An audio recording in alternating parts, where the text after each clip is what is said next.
Is julle ready vir vanoggend? Ek dink dit is so lekker om 'n bietjie temas te hê vir die maande en sodat ons as huis reg kan bou en dit is so lekker om te fokus op Jesus en net wie hy is. Hy is obviously die begin en die einde, die beginpunt van alles en die beste plek om te begin. En so ek gaan so 'n bietjie oor hom gesels, maar oor sy diensbare hart. Ek het dit laas gesê dat daar's een karaktereienskap van Jesus wat vir my die mees aantreklikste is en dit is sy nederigheid.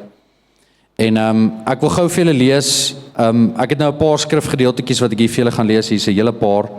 So bear with me, is julle harte oop, is julle reg? Kom ons wees sensitief vir wat die Here wil doen.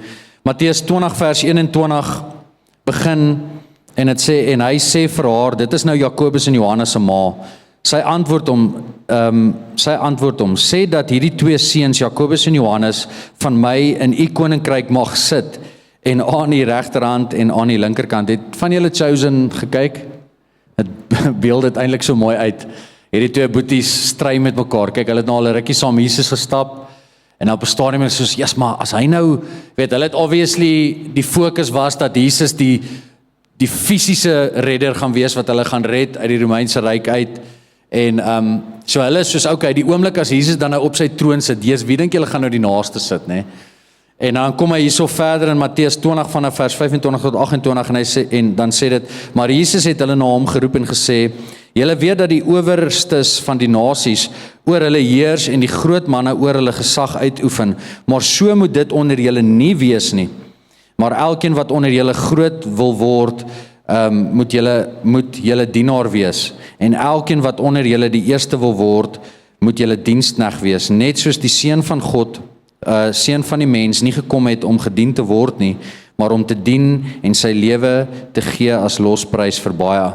Jy sien, ons sit met 'n challenge, ek dink so in die week, weet nie wie van julle het klein dogtertjies nie, maar my dogtertjies for some reason, like hierdie Tabba squishies. Het julle dit al gesien? Dis so 'n gel tipe vorm dingetjie in die vorm van 'n gesiggie of wat ook al, en hy's so 'n bietjie stikkie, ek sien daar so 'n kop wat skits vir die jonger generasie. Maar julle, laat daai ding nou net op die grond val, dan daai ding trek elke sandkorreltjie wat dit kan kry, trek daai ding, en dan moet hulle dit nou eers weer gaan afspoel, en dan wil hulle met die goed in die huis kom speel, dis nou nogal 'n irritasie, maar ek dink toe so aan, ek sien myself eintlik as 'n Tabba squishy, weet, vatbaar, stikkie, reg om te gryp, is hoe God ons gemaak het, maar ek wil julle herinner aan dat hierdie realm is net 'n deurgang vir my en jou. Het julle dit? Dis 'n deurgang. 1 Petrus praat daarvan, Hebreërs 11, Filippense 3:20, dis nou nie op Johannes 17, maak dit baie duidelik dat hierdie is net 'n tydelike woning. Hierdie is 'n deurgang vir my en jou. Van die vertaling sê dat ons is aliens, as jy dit nou so wil noem, in hierdie realm. En die gevaar waarmee ons sit is, omdat ons deur hierdie realm gaan, is dat ons wil hierdie plek ons woning maak. En wanneer ons daai mentaliteit het, dan is ons oop om soos daai Tabba squishy alles vas te plak wat nie God is nie.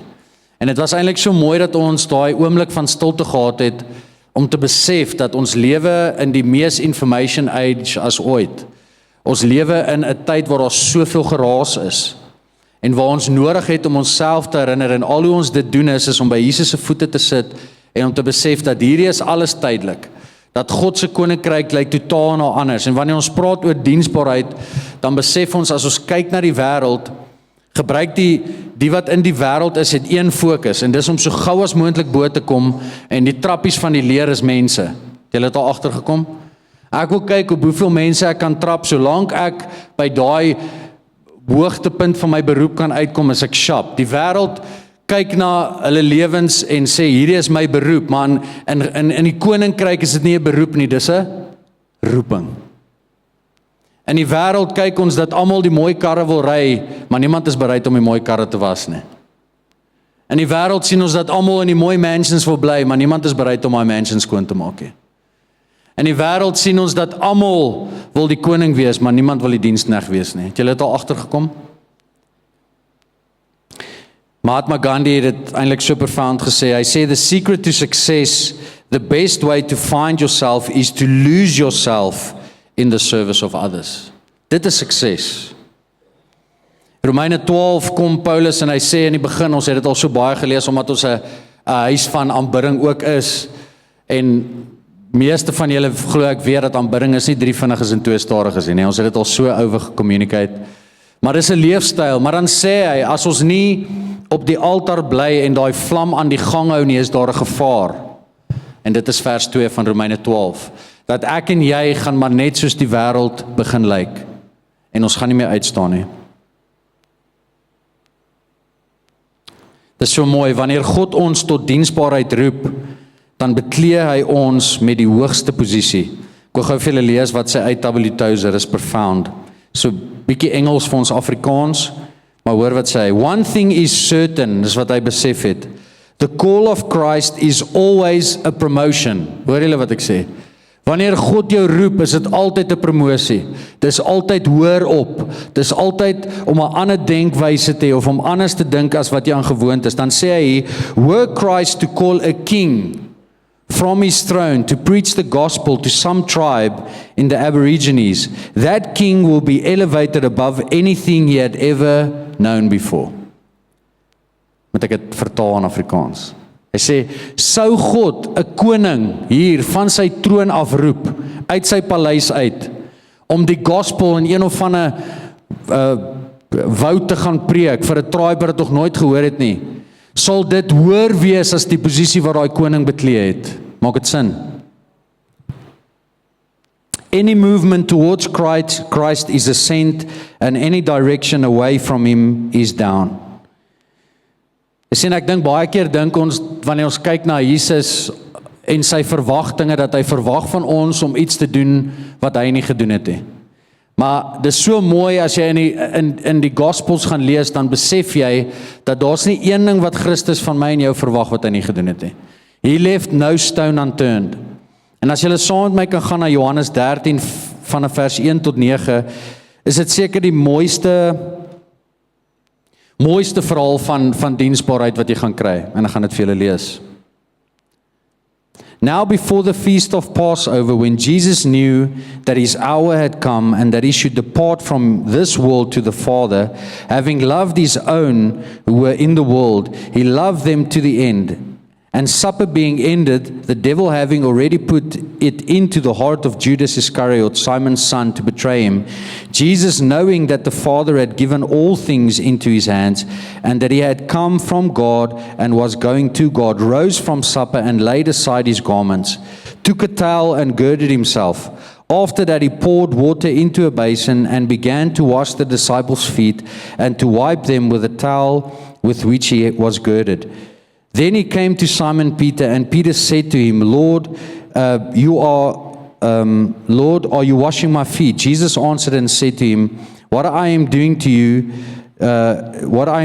you do not understand now, but you will after this. Peter said to him, you shall never wash my feet. Jesus answered him, if I do not wash your feet, you have no part with me. Simon Peter said, Lord, not my feet only, but also my hands and my head.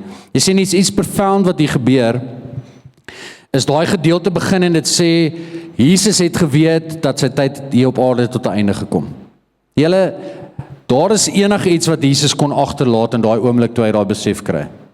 Hy kon dalk hulle neergesit het en gesê het, boys, onthou net, ek is die koning.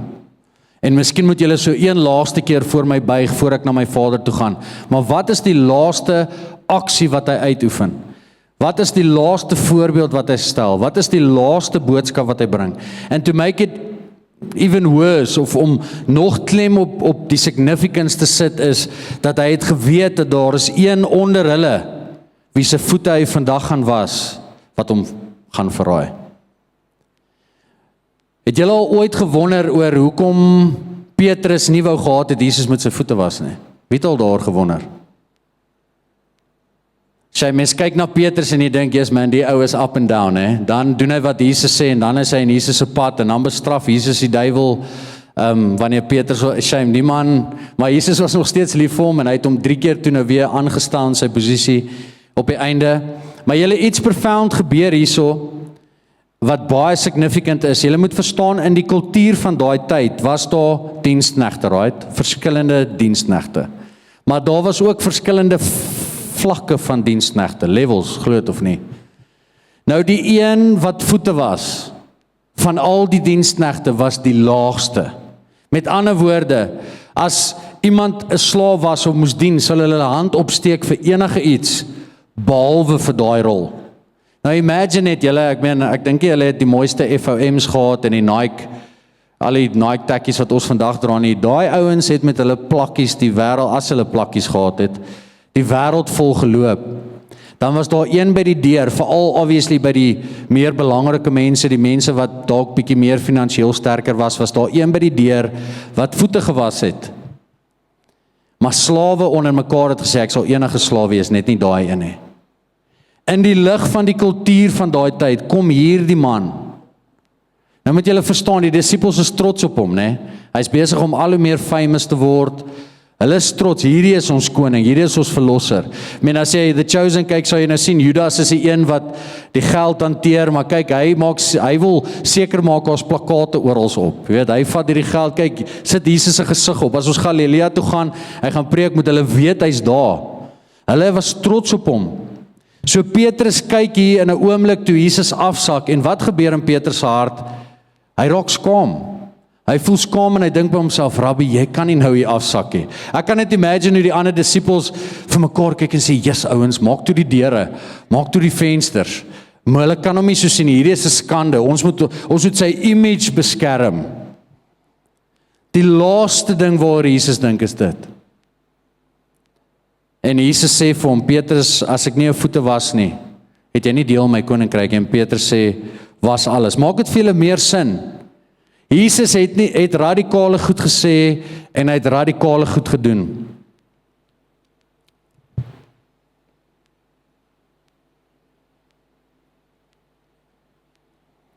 Filippense 2:6-7. Hy wat in die gestalte van God was, het dit geen roof geag om aan God gelyk te wees nie, maar het homself ontledig deur die gestalte van 'n diensknegt aan te neem en aan die mense gelyk te word. Ek wil net weer vir julle Matteus 20 vers 24 tot 28 lees.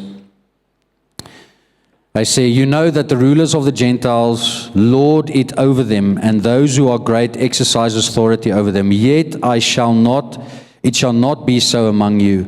But whoever desires to become great among you, let him be a servant. Gaan daar stop. Jy sien, Jesus het nie net gepraat nie, maar Jesus het gedoen. En toe Jesus hierdie verklaring maak, het hy gesê, julle moet een ding verstaan, my tyd hier op aarde is besig om uit te loop, maar vir my om alles te word in my koninkryk, gaan ek eers moet minder word. Jesus kom en he leaves no stone unturned, en hy sê vir hulle, dis hoe dit werk in my koninkryk. Vir jou om eerste te wees, moet jy laaste wees, en ek sal die voorbeeld stel. Jesus was ons voorbeeld in alles. Wat is die intensies van die een wat dien? Ek wil vir julle sê, die intensies is baie plain en simpel. Die intensies van die een wat dien, maak nie saak waar dit is nie, is sodat mense Jesus sal encounter. Sodat mense God sal sien.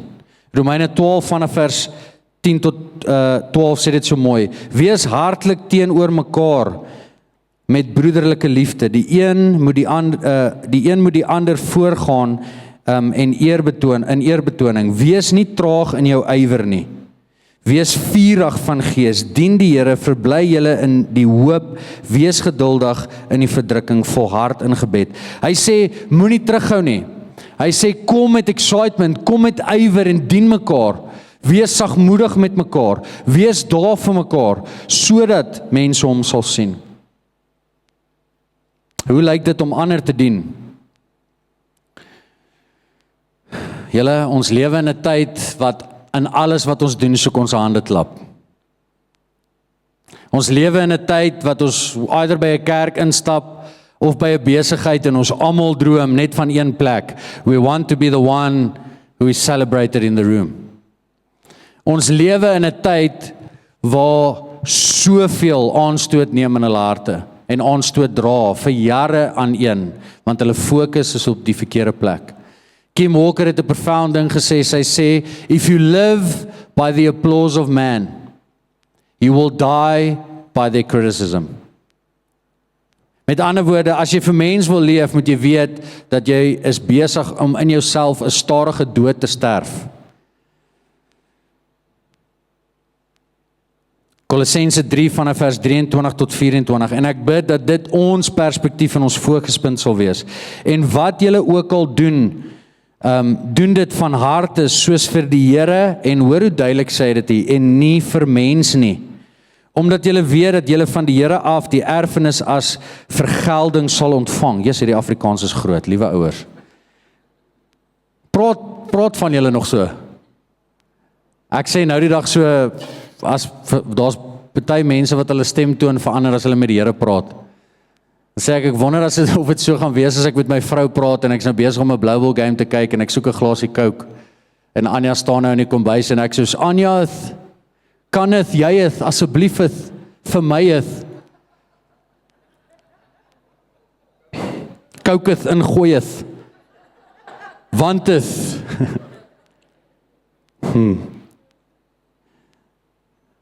Purpose and happiness, sê Mary Osmond, lê in die feit om ander te dien. Die grootste geskenk wat ek besef in my lewe ek kan kry, is actually nie om te kry nie, maar om te gee. Het julle dit al agtergekom? Soveel genot daarin. God spreek, jy is gehoorsaam, jy gee jou tyd, jy gee jou diensbare hart, jy gee dalk finansies. Daai geskenk is net soveel groter. Julle, God het ons nie geroep om die dooie see te wees. Wie was al daar? Hy het net 'n invloed. Ek weet nie, ek het dit al voorheen geshare, Krokodilbrug ingaan by die Kreer Wildtuin. Kyk, die reël by die Kreer Wildtuin is jy groet die rooi bokkies, as jy nie doen nie, dan gaan jy niks aan 'n wild sien nie. Maar die issue is, daar's 80 miljoen rooi bokkies daar binne. En kameelperde het ek deesdae gesien. So ek weet ten minste by Krokodilbrug, as ek niks gaan sien nie, en ek kom nader aan Louwer Sabie by die rivier, dan weet ek at least, daar gaan iets begin gebeur. As ek nou vandag niks sien nie, gaan ek by die rivier daarom iets sien. So ek wil vir jou vra, as jy wil hê, mense moet iets sien van God, word 'n rivier. OK. Hoe lyk dit om iemand te dien in die huis van die Here? Kan ek 6 ouens gou kry hiervoor? Wie's bereid om te kom? Simi, pastor, oom Chris, kom sommer gou vorentoe. Loretso, jy en Sonet ook sommer kom, is dit dan reg? Nee, nog net een. Loret, kom jy vorentoe. Gaan jou die... Ag ja, dis fyn, kom. OK, julle staan gou so 2 langs mekaar. Kyk soontoe. Loret, vat jy sommer hier heel voor. Kyk, ons sit jou heel voor. Hierso, kyk soontoe, kyk soontoe, kyk soontoe. OK, almal hierso so reg voor mekaar. Semi, kom staan hierso. Ja, kom staan hier agter, brother.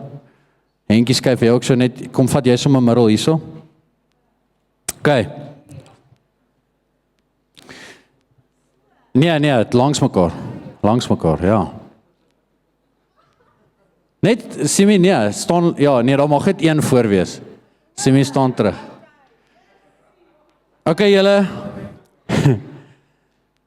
Imagine nou, hierdie is 'n boot. OK, hulle is nou almal in hierdie boot, en elkeen hier, behalwe nou, hy's nou, Henkie is nou in die middel, hy's besig om die dek te vee, maar die ouens aan die kant het almal 'n roeispaan. OK, en dit is die manier hoe hierdie boot aangedryf word. Daar is nie 'n Yamaha Mercury engine hier agter wat gesak word met fris perdekrag. Hierdie perde is die krag. En wat noem jy jou, Simi? Wat is 'n female perd? Mary, nee, ek sê. So hierdie noem jy 'n fellowship. Hoekom? Because it's a couple of fellows on a ship. Julle, en Lorette is natuurlik die bestuurder, so sy is besig om hierdie boot te bestuur. Ouens, die realiteit is, hierdie boot gaan nêrens heen gaan. As hierdie ouens besluit, hulle los hulle roeispane, want almal wil weet wie Lorette is nie. Dink julle hierdie boot gaan enigsins iewers heen gaan? Dink julle hierdie dek gaan enigsins skoon wees? Hierdie manne gaan oor mekaar val en die toue gaan hulle trip en al daai goed. Dankie, julle kan maar gaan sit. Julle gee hulle hande klap.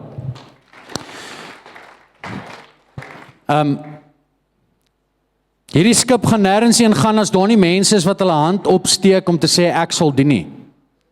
Ek moes leer in my lewe dat as ek wil voorloop, moet ek eers weet hoe voel dit om te dien. Ek moes leer in my lewe dat as ek wil hê iemand moet my visie ondersteun, dan moet ek bereid wees om ander se visie te ondersteun. 1 Petrus 4 vers 10. Na mate elkeen 'n genadegawe ontvang het, moet julle mekaar daarmee dien, soos goeie bedienaars van die veelvuldige genade van God. God het vir ons gegee sodat ons mekaar sal bedien. Julle, dit help nie, ek dink aan die opdrag wat Jesus kom gee het, gaan dan heen en maak disippels, Samaria, Judea tot in die uithoeke. Ek wil vir julle sê, ons kan nie 'n fokus hê om Middelburg te verander en dink ons gaan Middelburg dien soos wat God wil hê ons moet Middelburg dien, as ons nie in hierdie huis mekaar kan dien nie. Iemand sê dit profound eendag, hy sê, vir 'n lig wat skyn tot in die uithoeke van die wêreld, skyn die helderste by die huis.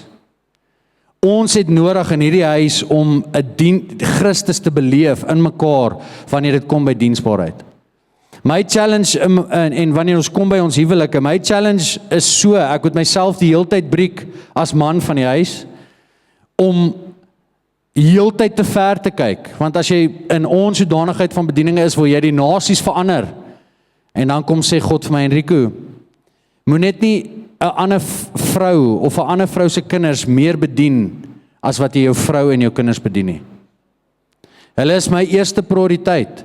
En manne, ek wil julle encourage is, dien jou vrou. Wie kan ek nou gebruik as 'n voorbeeld? Pastor, kom ek gebruik sommer julle twee. Julle is nou getroud. Andrea het nou 2 chokkertjies.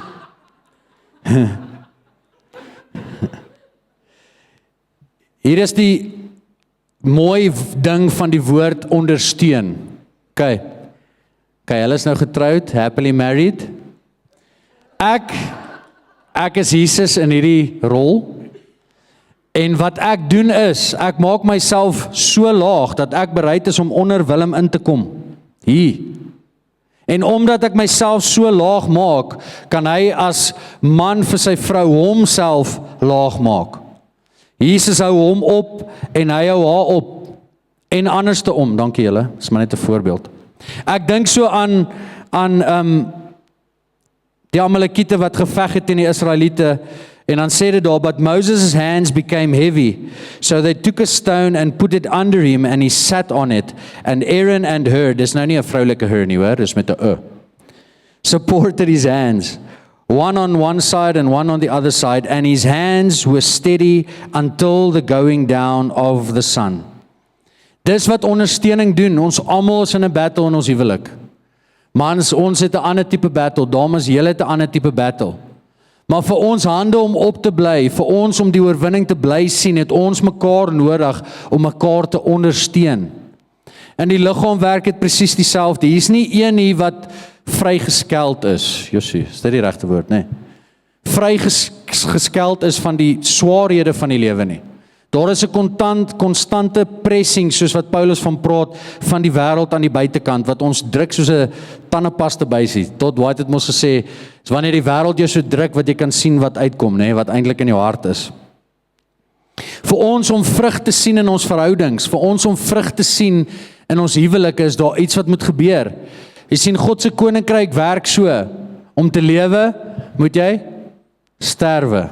Om vrug te dra, moet daar aan jou gesnoei word. En miskien is daar van julle huwelike en van julle verhoudings nie vrug nie, want jy wag dalk vir daai persoon om te sterf. Meanwhile het God jou gevra om al lankal te sterf.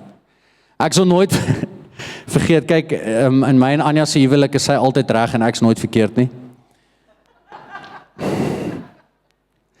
So eendag praat ek met die Here in die badkamer eers en ek stoei. Kyk, ek sê vir die Heilige Gees, ja Here, sy swaardkoppig. Sy wil nie vir my luister nie. Kyk, Anja het reg het vir my gesê, as jy ja en amen vrou wou getrou het, moes jy nie met my getrou het nie. En so fight ek met die Here en ek bid vir my vrou, maar meanwhile is ek eintlik, jy weet, ek dink daar's 'n verskil tussen om te partner met God se hart en ons is baie maklik in ons huwelik om te partner met die vyand, hè. Dis maar net hoe die mens ingestel is, daar kan 5 goeie goed gebeur en 1 slegte ding, maar ons gaan eers na daai slegte ding toe. Het julle dit al gesien? En so ek wil vir jou vra, wanneer jy bid vir jou man of jou vrou, asseblief, moenie partner met die vyand nie. Okay.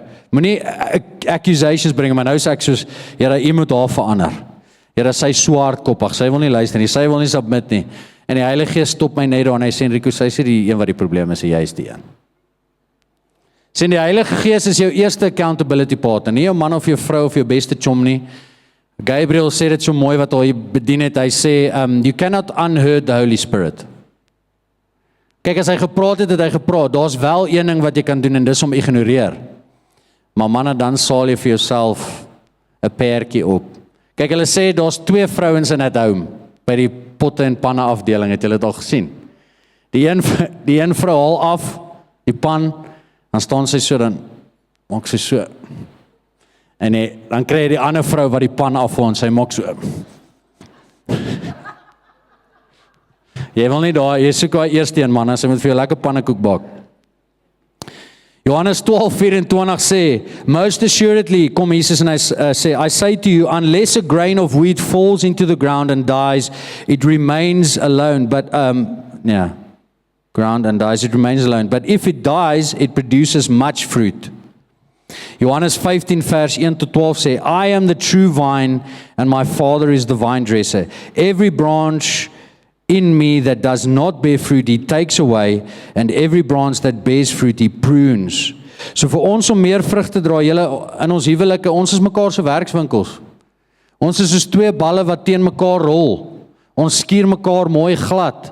Die gevaar is, ons moet net nie wegrol van mekaar af nie. OK, is julle by? Hoe lyk dit in die wêreld om te dien? Hoe mooi is dit as ons weer daai vorige skrifgie lees, ek wil dit sommer net weer vir julle lees.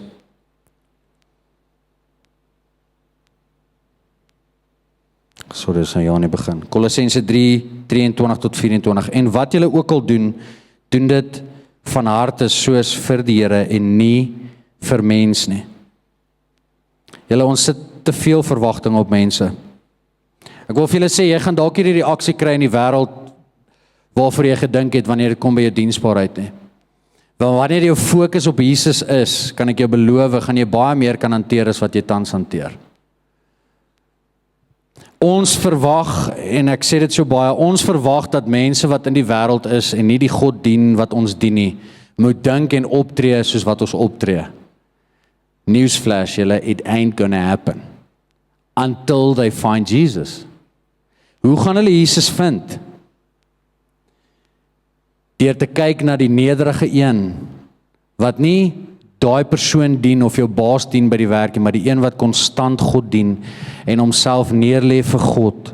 Want dan sê dit in Matteus 5 vers 16, laat julle lig so skyn voor mense. Sê hy hierso, laat jou lig so skyn voor die wat dink soos jy dink en Jesus liefhet soos wat jy liefhet. Dit ook, Paulus kom. Maar as dit wat hy hierso sê, nee. Hy sê voor mense, alle mense, dat hulle julle goeie werke kan check. En julle Vader wat in die hemel is, verheerlik. Jou nederigheid en jou diensbaarheid teenoor 'n persoon daar buite gaan dalk net die ding wees wat hom na die Here toe gaan lei. Het julle al die gesegde gehoor? Ons sê dit nogal baie deesdae en dis die gevaar, want ons gaan in 'n victim mentality in, hè? Ons gaan in daai slagoffer mentality in. Dan sê ons die volgende, nee, I lost my faith in humanity. Het julle dit al gehoor? Wie het dit al gehoor? Nou wil ek jou die volgende vraag vra. Did God ever ask you to put your faith in humanity? Dit is die probleem waarmee ons sit. Dis hoekom baie, en hoor my hart, God is a compassionate God, dis hoekom baie Christene nie effektiewe lig skyn daar buite nie. Dis hoekom baie Christene nie effektief die sout van die aarde daar buite is nie. Because there is too much expectation in people. There is too much faith in people. Mense het my teleurgestel. Hoeveel mense, en nou is ek baie eerlik, ons het dit al so baie gehoor, hoekom gaan jy nie meer kerk toe nie? Nee, jy moet daai pastoor, of nee, daai ou by die deur. There's too much expectation in people. Hoekom kom jy kerk toe? Ons kom kerk toe om mekaar te dien, en soos ek nou gesê het, ons moet eers daai voorbeeld wees, voor ons in Middelburg uitgaan, Witbank, waar ook al. Maar ons kom kerk toe om God te dien. Ek kom kerk toe en ek staan by die deur en ek groet iemand, want dis wat God van my verwag en ek weet dit maak sy hart bly. En as daai persoon my nie teruggroet nie, is dit okay. I've done my deed before the Lord. Is julle by? Okay. Julle, hoe lyk die hart van 'n diensknegt? Ek gaan vir julle lees uit Mika 6 vers 8. He has shown to you, O man, what is good, and what does the Lord require of you, dan sê hy so, but to do justly, to love mercy, and to walk humbly with your God. Matteus 5:5 kom Jesus en hy sê, blessed are the meek, for they shall inherit the earth. Daar is 'n belofte. Hy sê nie daar, blessed are the prideful, those who always want first place, because they will inherit the earth nie. Jesus kom diskwalifiseer hoe die wêreld dink. Die wêreld dink, yes, ek moet net op my bol bly, ek kan later terugstaan, maar ek moet nou daai koning word. Ek moet daai besigheidsbestuurder word. Come what may, ek gaan dit doen. Maar Jesus sê hierso, die meek they will inherit the earth. Hulle sal die wees wat invloed het. Hulle sal in invloedryke posisies ingeskuif word. Because if we humble ourselves before the Lord, He will exalt us. Hart van 'n diensknegt is nederig. Dit is so mooi, die woordjie meek wat hy daar gebruik, beteken power under authority. Het julle dit al gehoor? Alhoewel Jesus totaal en al God was hy steeds onderdanig aan sy Vader. Is ek reg? Jesus was die een wat kom sê, dat ek doen net wat ek sien my Vader doen. Jesus het nie left, right en center gegou nie. Hy het konstant sy fokus op sy Vader gehad. So wanneer ons praat oor meekness en ek sê gaan uit in die wêreld en dien die wêreld, beteken dit nie ons hoef terug te staan dat almal oor ons loop nie, as ek reg. We still go in with authority, maar ons kragtigste wapen is liefde. En uit liefde uit kom diensbaarheid. Out of humility, die vrug op diensbaarheid is om 'n diensknegt, die vrug op nederigheid is om 'n diensknegt te wees. Die hart van 'n diensknegt is soos een wat nie hoef te veg vir eerste plek nie, want om God te dien is genoeg. Die hart van 'n diensknegt is vergenoegd en gemaklik met waar hy is. Dan Moeller sê so mooi ding, dis nou Todd White se mentor. Hy sê so mooi ding, hy sê wanneer hy baie keer na die crowd kyk, sê hy, nothing that you will do to me, say to me, or not do to me, or not say to me, will change where I am going to. Want ek weet wie ek is. Geliefde, wanneer ons dien en ons kry nie daai hande klap nie, is jy gemaklik in jou hart om te sê, dis okay. Because my reward is not here. My reward is before my king. Eendag as jy voor hom gaan staan en hy gaan daai kroon op jou kop sit en hy gaan sê, yes Lord, ek het gesien, daar waar niemand gesien het ek gesien. Daar waar jy agter die skerms gewerk het en jy nie hierdie posisie gehad het nie. En jy bereid was om eerder daar te werk, ek het dit raak gesien. Lord, well done, good and faithful servant. Jy sien, God meet nie soos wat ek en jy meet nie, geliefde. God meet nie soos wat ek en jy meet nie, en ek dink so rukkie terug by myself, God vir my sê, ag Enrico, is dit nie lekker, is dit nie verligtend, is daar nie 'n las van jou skouers af, om te besef dat dit hoef nie altyd oor jou te gaan nie. Maar tog is daar iets in ons vlees, wat ons baie keer veg, maar ek moet net, laat ek myself net nie inwurm, laat mense my net raak sien, ek sal later dien, maar ek soek nou hierdie posisie, waar God sê, nee, die wêreld sit eer bo nederigheid, maar God sê, humble yourselves and I will exalt you. God laat toe dat ons soms deur situasies gaan om ons dit te leer. Ek dink ons het dit al met die groep geleer en dan gaan ek vertel en dan gaan ek afsluit met die, ek en Anja so 'n paar jaar terug word uitgenooi om te bedien by 'n konferensie in Hartbeespoortdam. En kom daar se naweek konferensie, ons vat ons klank saam, slaan ons klank op en alles, en die pastoor wat die konferensie gereël het, wat die spreker gereël het, sê net, hoorie, ekskuus, ek het nou nie geweet, die spreker gaan haar eie worship leader saambring nie, maar sy het nou van die Kaap af, en so ek wil vir julle vra, sal julle so 10 minute worship, en dan gaan sy opkom, en dan sal die spreker opkom, en ek en Anja soos Great, kom ons doen dit, ja, en dan worship ons 10 minute en dan kom hierdie girl op, julle nou en sy's regtig anointed, ek kan seker haar naam noem, Lise Wit. Ek weet nie of julle al Lise Wit se musiek gehoor het nie. Julle, sy sing so beautiful Hebrews, nee, nou kom sy op, sy begin sing op haar piano, sy sing Hebrews en dan kom die spreker op en as die spreker klaar is, dan is ek en Anja hier agter besig om kabeltjies op te rol. Speakertjies, want is 'n open venue en almal drommel maar. Just, dit was so beautiful. Kyk, almal in die crowd is by hierdie vrou. En so gaan dit die hele, ek en Anja doen ons 10 minute en dan slaan ons elke keer die klank op na die tyd. Niemand sien ons nie, niemand kom na die tyd na ons toe nie. En ons bel vir Mervis op daai stadium aan die einde. Ons sê Mervis, ons kry net 10 minute. Soos hierdie, jy weet as jy's offended in jou hart. Aanstoot geneem, nee man, hoekom kry sy meer? Ons kry net 10 minute, sê Jesus Merv, ek dink jy ons moes hier gewees het. Ek dink ons het vir die verkeerde ding ja gesê. En Merv sê toe vir ons, hy sê, wel, julle moes dalk nou daar gewees het nie, maar julle is nou daar en God wil julle iets leer. En ek en Anja, daai naweek, het God ons so humble kom maak en ons kom terugvat na sy voete toe. En ons het basically daai naweek, het ons daai girl gedien. En as ek na haar lewe kyk, na Lise Wit se lewe, anytime sal ek haar dien. So ek wil vir julle sê, diensbaarheid begin nie,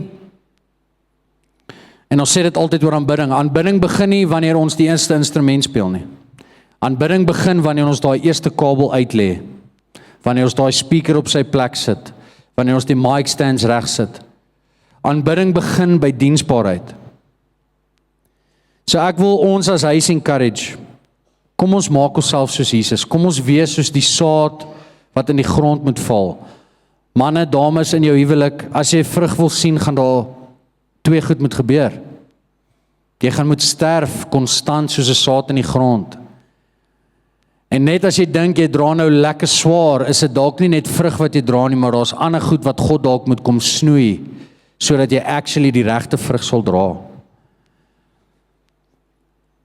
Is julle by? OK, kom ons sluit ons oë.